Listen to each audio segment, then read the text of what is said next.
ഞാൻ എന്ത് ചെയ്തരാം, ഞാൻ ചെയ്തൊരു ഫ്രെയിം വർക്ക് നിങ്ങൾക്ക് പറഞ്ഞുതരാം. After being so sick and tired of your regular life, ഇപ്പൊ ജീവിക്കുന്ന ജീവിതം മടുത്തതിന് ശേഷം നിങ്ങൾ എന്ത് തീരുമാനിക്കണം? You have to figure out what are your non negotiables. അതായത് ഇനി അങ്ങോട്ട് മങ്ക് മോഡിൽ പോകുമ്പോൾ എന്തൊക്കെ കാര്യങ്ങളാണ് നിർബന്ധമായിട്ട് നിങ്ങൾ ചെയ്യേണ്ടത്, ഈ സംഭവങ്ങൾ നിങ്ങൾ തീരുമാനിക്കണം.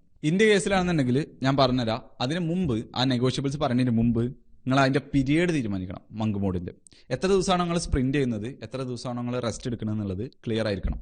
അത് എങ്ങനെ നിങ്ങൾക്ക് ചെയ്യാം?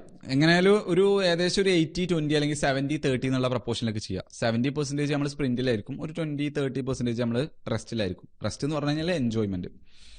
നിങ്ങൾക്ക് വേണമെന്നുണ്ടെങ്കിൽ ഒരു വീക്ക് ഫുള്ള് പണിയെടുത്താണ്ട്, അതായത് ഒരു 6 ദിവസമൊക്കെ ഫുള്ളി മങ്ക് മോഡിൽ പോയിട്ട് സ്റ്റാർട്ടർ ആണെന്നുണ്ടെങ്കിൽ ഒരു ദിവസം റെസ്റ്റ് എടുക്കുക. അതായത് ഇപ്പോൾ തിങ്കൾ മുതൽ ശനി വരെ ഫുൾ എക്സ്ട്രീം വർക്കിലാണ്, ഞായറാഴ്ച റെസ്റ്റ് എടുക്കുന്നു. അല്ലാന്നുണ്ടെങ്കിൽ ഒരു 25 ദിവസം, ഒരു മാസത്തിൽ 25 ദിവസം വർക്കിൽ ചെയ്യുന്നു, പിന്നെ ഒരു 5 ദിവസം ആണെങ്കിൽ റെസ്റ്റ് എടുക്കാം. അല്ലാന്നുണ്ടെങ്കിൽ നിങ്ങൾക്ക് ഒരു 3 മാസം അടുപ്പിച്ച് ട്രൈ ചെയ്യാം, എന്നിട്ട് ഒരു 1 മന്ത് എന്ത് ചെയ്യാം, റെസ്റ്റ് എടുക്കാം. അതായത് ഇപ്പോൾ നമ്മളൊരു കോഴ്സിനും എക്സാമിനൊക്കെ പ്രിപ്പയർ ചെയ്യുകയാണെന്നുണ്ടെങ്കിൽ നമുക്കൊരു 3 മാസമൊക്കെയാണ് പഠിക്കാൻ ടൈം എന്നുണ്ടെങ്കിൽ ആ 3 മാസം ഫുള്ളി കംപ്ലീറ്റ്ലി മങ്ക് മോഡ് പോയതിന് ശേഷം എക്സാം എഴുതി നല്ല രീതിയിൽ എഴുതിയതിന് ശേഷം പിന്നെ നല്ല രീതിയിൽ എൻജോയ് ചെയ്യാം. വർക്ക് ഹാർഡ് പ്ലേ ഹാർഡ് എന്നുള്ള കൺസെപ്റ്റാണ് ഇവിടെ വരുന്നത്. അപ്പോൾ സാധാ ആൾക്കാർ എങ്ങനെ ചെയ്യുക വെച്ചാൽ ഓർക്ക് വർക്കും ചെയ്യേണ്ടി വരും, അതേസമയം അവർക്ക് എൻജോയും ചെയ്യേണ്ടി വരും.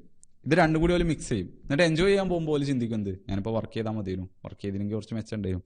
എന്നിട്ട് വർക്ക് ചെയ്യാൻ പോകുമ്പോൾ എന്ത് ചിന്തിക്കും, എനിക്ക് എൻജോയ് ചെയ്യണം, എനിക്ക് ഇങ്ങോട്ട് പോകണം, അങ്ങോട്ട് പോകണം, ട്രാവലൊക്കെ ചെയ്ത് കഴിഞ്ഞാൽ ഇവിടെ വെറുതെ വർക്ക് ചെയ്തെക്കാം. ഈ രീതിയിലേക്ക് ആ രീതിയിൽ മിക്സ് ചെയ്ത് കഴിഞ്ഞാൽ റിസൾട്ട് കുറവേക്കാം. ഒരേ സ്ഥാനത്തിൽ കുറച്ചാലും ഫോക്കസ് ചെയ്യുക, പിന്നെ റെസ്റ്റ് എടുക്കുക.